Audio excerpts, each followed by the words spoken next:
Hello guys, welcome back to our channel. మన రామ్ చరణ్ గారి పెద్ది సినిమాకి సంబంధించిన రిలీజ్ డేట్ ఆల్మోస్ట్ కన్ఫర్మ్ అయిపోయిందనే చెప్పాలి. సో మన పెద్ది సినిమా ఎప్పుడు రిలీజ్ కాబోతుంది అండ్ షూటింగ్ అప్డేట్స్ ఏంటి అవన్నీ ఈ వీడియోలో మాట్లాడుకుందాము. Let's get in to the video. మన రామ్ చరణ్ గారి పెద్ది సినిమా మ్యాక్సిమం జూన్ మంత్లో రిలీజ్ కాబోతుందని మనకి చాలా క్లియర్గా తెలుస్తుంది. ఎందుకంటే మనకి మూవీ టీమ్ ఒక పోస్ట్ అయితే వేశారనమాట ఇన్స్టాగ్రామ్లో. సో మూవీ టీమ్ అంత కాన్ఫిడెంట్గా పోస్ట్ వేశారంటే ఇది ఆల్మోస్ట్ కన్ఫర్మ్డ్ అనే చెప్పాలి. And it's a good news అని కూడా చెప్పుకోవచ్చు. ముఖ్యంగా రామ్ చరణ్ గారి ఫ్యాన్స్కి మాత్రం ఇక మామూలు న్యూస్ కాదు. సో చాలా చాలా గట్టిగా ఉండబోతుంది. పెద్దిగాడు ల్యాండ్ అవ్వబోతున్నాడు జూన్ నెలలో.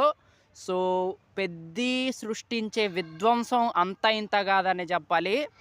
పెద్ది సినిమా ఎంత పెద్ద హిట్ కొట్టిద్దంటే ఈ సినిమా గురించి నాకు తెలిసి ఒక 10 ఏళ్ల వరకు మాట్లాడుకుంటారు. సో ఆ రేంజ్లో కొట్టిద్దనమాట. And one of the best comeback అవ్వబోతుంది ఇది రామ్ చరణ్ గారికి మాత్రం. అండ్ ఇక చరిత్ర మాట్లాడుకుంటుంది రామ్ చరణ్ గారి కంబ్యాక్ కోసం మాత్రం. సో మీరు వెయిట్ చేస్తున్నారో లేదో నాకైతే తెలియదు, కానీ నేనైతే పిచ్చిగా వెయిట్ చేస్తున్నా రామ్ చరణ్ గారి కంబ్యాక్ కోసం. ఎందుకంటే he is such a humble person అనమాట. చాలా చాలా మంచి పర్సన్. సో చాలా సింపుల్గా ఉంటారు, అసలు చాలామందికి హెల్ప్ చేస్తారు. సో ఇలా చాలా ఉన్నాయన్నమాట. And one of the best actor in TFI ever produced. And మన చిరంజీవి గారి గ్రేస్, మన పవర్ స్టార్ పవన్ కళ్యాణ్ గారి ఆరాని రెండు కలిపి మన మెగా పవర్ స్టార్ గారి ఆ యాక్టింగ్ ఏదైతే ఉందో దానికి చాలామంది ఫ్యాన్స్ ఉన్నారు. అండ్ సపరేట్ ఫ్యాన్ బేస్ మన రామ్ చరణ్ గారికి అయితే ఉందన్నమాట. సో అది నెక్స్ట్ లెవెల్ ఫ్యాన్ బేస్ అనమాట. అది ఏదో ఊరికే వచ్చేసింది కాదు, తన మంచితనంతో, తన యాక్టింగ్ ద్వారా, తన గ్రేస్ ద్వారా సంపాదించుకుంది అది.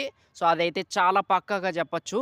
నాకైతే నేనైతే రామ్ పోతినేని గారికి పెద్ద ఫ్యాన్, ఆ తర్వాత మహేష్ బాబు గారికి. అండ్ వీళ్ళ తర్వాత నాకు ఎవరైనా బాగా ఇష్టము అంటే రామ్ చరణ్ గారు అనమాట. సో తన కంబ్యాక్ కోసం నేను కూడా వెయిట్ చేస్తున్నా. సో చాలా గట్టిగా కొట్టిద్ది, ఇక మామూలుగా ఉండదు. పెద్ది పేల్వాన్ అంటే ఏంటో ఆ రోజు బాక్స్ ఆఫీస్ వద్ద మనం అందరం చూస్తాము. మన రామ్ చరణ్ గారు ఖచ్చితంగా చూపిస్తారు. సో పెద్ది సిక్సర్ కొడితే మొత్తం వరల్డ్ మొత్తం వినిపించాలన్నమాట. సో ఆ రేంజ్లో ఉంటుంది ఆ రోజు మాత్రం, చాలా గట్టిగా చెప్పుకోవచ్చు. సో అదనమాట. అండ్ మూవీ టీమ్ అఫీషియల్గా అనౌన్స్ చేశారు. అండ్ ఇంకోటి ఏంటంటే ఈ సినిమా షూటింగ్ కూడా ఆల్మోస్ట్ కంప్లీట్ అయిపోయిందంట. అండ్ మనకి ఒక్క సాంగ్ మాత్రమే షూటింగ్ బ్యాలెన్స్ ఉందంట. సో ప్రతిదీ ఇక అయిపోయింది. సో ఇక పెద్ద ప్రమోషన్స్ కూడా నాకు తెలిసి స్టార్ట్ అవుతాయి. జూన్ మంత్ అంటే ఇంకా జస్ట్ 1.5 మంతే ఉంది. సో ఇక చూడాలి, పెద్ద అరాచకం అయితే సృష్టించిద్ది. సో చాలామంది నెగిటివ్గా మాట్లాడారు గేమ్ చేంజర్ టైంలో. బట్ పెద్ద సినిమా వచ్చాక ఇట్స్ ఇక షేక్ అంతే, బాక్స్ ఆఫీస్ షేక్ అవటం అయితే ఖాయం. సో అదైతే పక్కాగా చెప్పుకోవచ్చు. సో అదనమాట.